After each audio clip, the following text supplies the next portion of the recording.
Last time I started building a gyroscope based on the Brennan monorail, but one of the motors didn't show up, so while waiting for it to get here I decided to take the sharp angle off the front of the seat pod.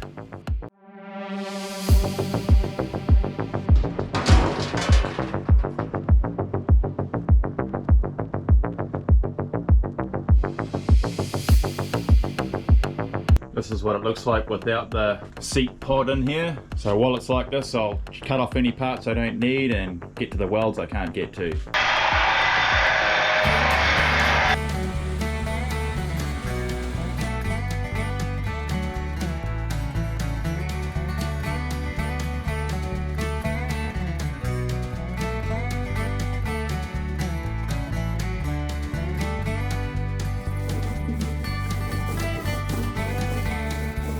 Wow, that looks a lot better. The roller actually made this quite a cool texture. I might even do this piece that I sprayed like that as well. This box here contains the battery and the electrics. So if I take all this stuff, move it here behind the seat, that'll bring the weight down. Also allow me to move the tank back, to put the gyros in here if I need to. Electrical box is gone. Had to lengthen all of these cables, took ages. Now all the wiring and battery and that is behind the seat there. So the center of gravity be a lot lower. Something else I might have to do, which I didn't want to do, is change the steering to 1-to-1. The problem is my handlebars are so close together I don't get much leverage over it, and I'm trying to turn a 35-inch wheel with that small amount of handlebar width, but I think that's something that might need to happen just so I get more controllability, because at the moment it feels like I'm driving a buggy, not a bike. So I kind of got to do something to get that feeling so I can counter steer it easier.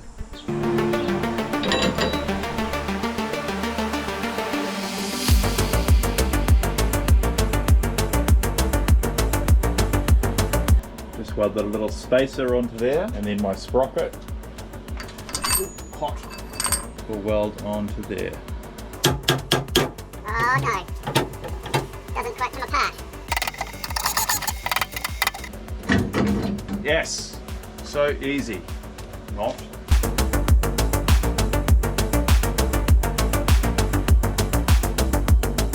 So I had to weld on the inside here because I can't get the weld in behind there. But that should be plenty strong enough.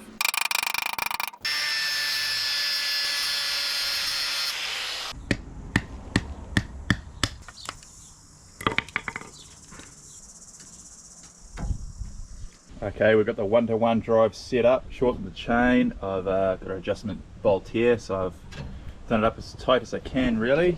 See if it'll steer. Oh, she's hard to steer. Still doable though, I'm only using one hand. Since this is in a better position, I can actually twist these bars out a bit, giving myself a bit more leverage.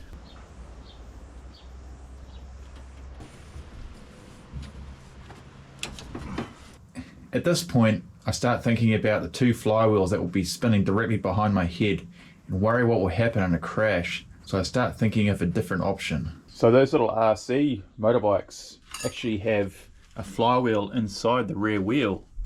I've got heaps of room inside this rear wheel, but how would I drive it? I've got another idea too. Since this rear sprocket is so huge, I could actually drive it off the rim. So maybe I'll weld some aluminium parts to the rim, cut the center out, and that way I can run a motor in here to drive a gyroscope in the wheel. That would be way better than using the other ones if I can get it to work. So into work to remove the sprocket and axle and tyre. I make some standoff spaces for the sprocket using the lathe. Just added some 16mm round bar offcuts.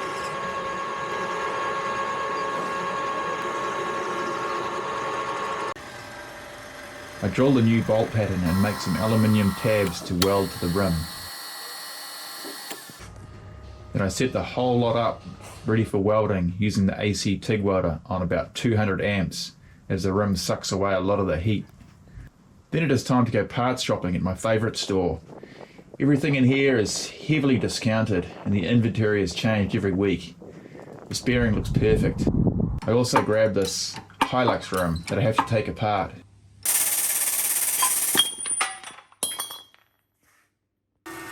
Then machine the centre for an 0.5mm interference fit. That's machined out. Now I've got that bearing It's a tight fit, I'm going to have to press it in there. Oh, it's going crooked. That's a better setup.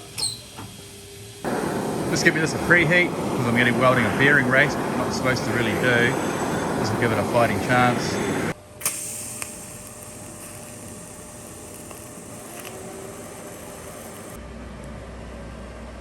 So my first run was cracking.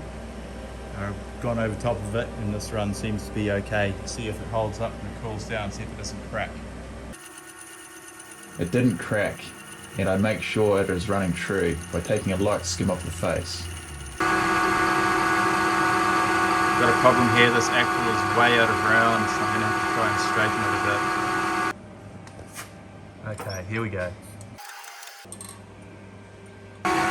Okay, that's way better. It's a bit out here, but it's smooth where I want it to be.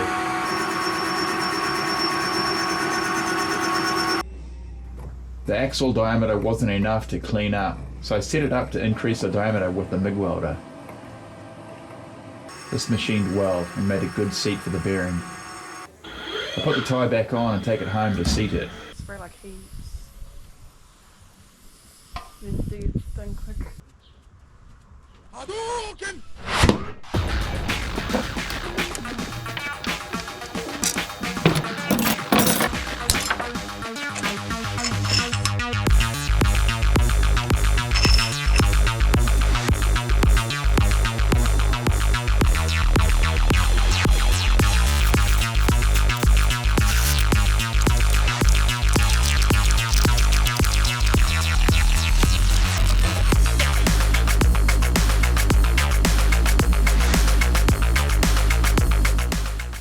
What a beautiful, quiet Saturday morning it is today.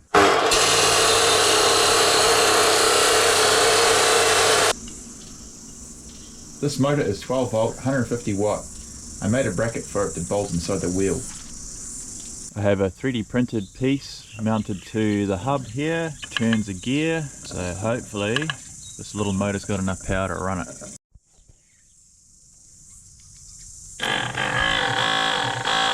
Uh-oh. It's just stripped out the plastic spline.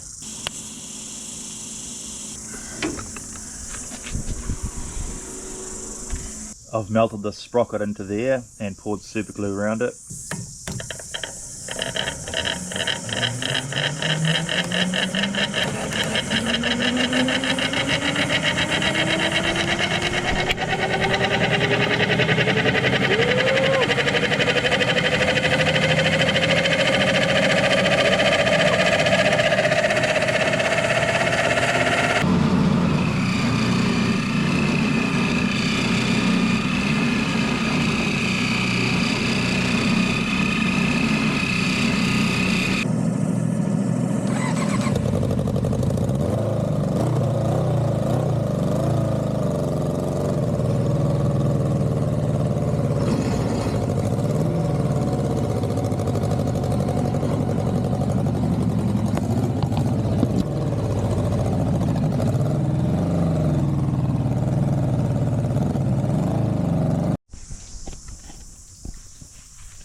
Added some little tiny wheels to the skids here, which is actually quite a lot better, and the skis still work if it's bumpy. I made some louvers here for the front windscreen, just 3D printed some little holders, cut out some aluminium, they slot in. I want to test that out on the road, but there's some coppers out there, so I can't right now.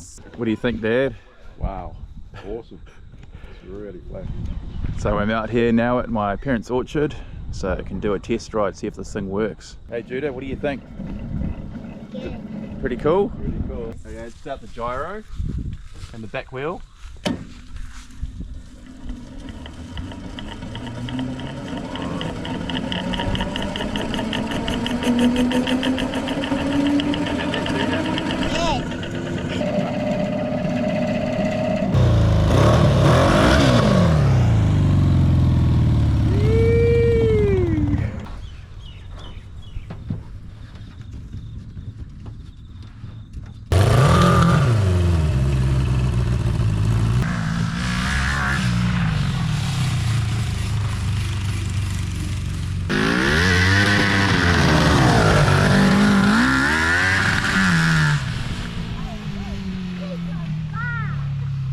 What's going on here, Uncle Dan? Ah, we've just lost all power.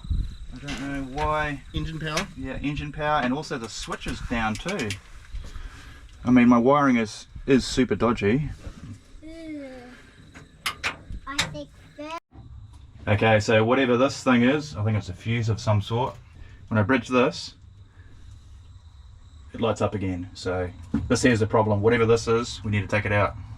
The gyro is disconnected because the switch is melted on. So if I touch that on the chassis, she's always on, and I can't hold it on there because the wire gets too hot. So running no gyro, it did make a difference, especially when you're moving fast. This video's sponsor is Insta360 X3. I messed up the footage filming the bat bike, but I got some cool footage of sailing with my dad. This is how I set it up on the boom. The Insta X3 has a 1/2-inch sensor, captures in 5.7K 360 and makes the selfie stick disappear. Then you can choose your video frames with the app on your phone in vertical and horizontal format. So this is the fun part. This is where you can edit it with your phone. You can just move the frame around. So I'm in the workshop at work here to wherever you want. And then you go down here, you place your keyframe so we can look over here. Put a keyframe down. Go through the timeline a little bit. Move back over to the wheel I'm working on. Put another frame on the wheel. Scroll across to this frame that I've been working on the other day. So you can't even see, this is where the selfie stick is being held. You can't even see where it is, it's disappeared. And then you can go through and just play, see how it turns out. The software just links everything together smoothly. So you can really do whatever you want.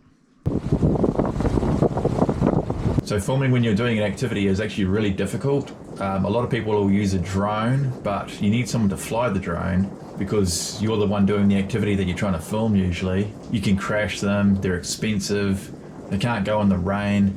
Using a camera like this is a lot easier. It's a lot more interesting than a first-person perspective. Also, you don't have to worry about it getting wet. You can also get views that you can't do in any other way. If you want to get some good third-person views, this is the camera that you need. This camera is designed to make it easy to get some really cool camera angles. There's a link in the description.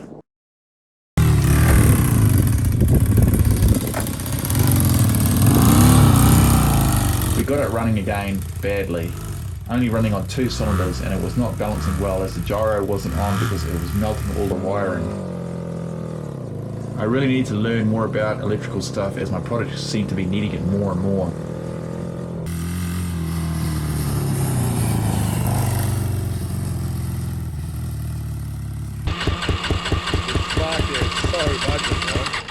There's a spark. I was getting pretty annoyed at this point as nothing was working.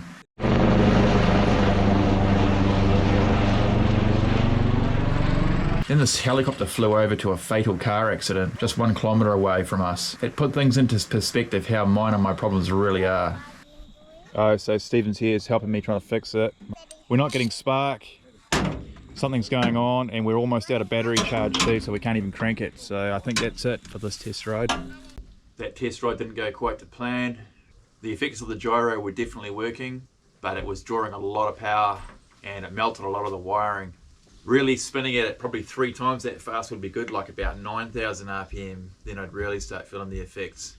So there's a few options of where I can head. I can try and get the other gyroscope going, the monorail type one, but I need some like an Arduino or something like that to control the roll angle. I've also built this in a way that it's easy to turn into a 3-wheeler. See how it goes. Thanks for watching, guys. See you in the next one.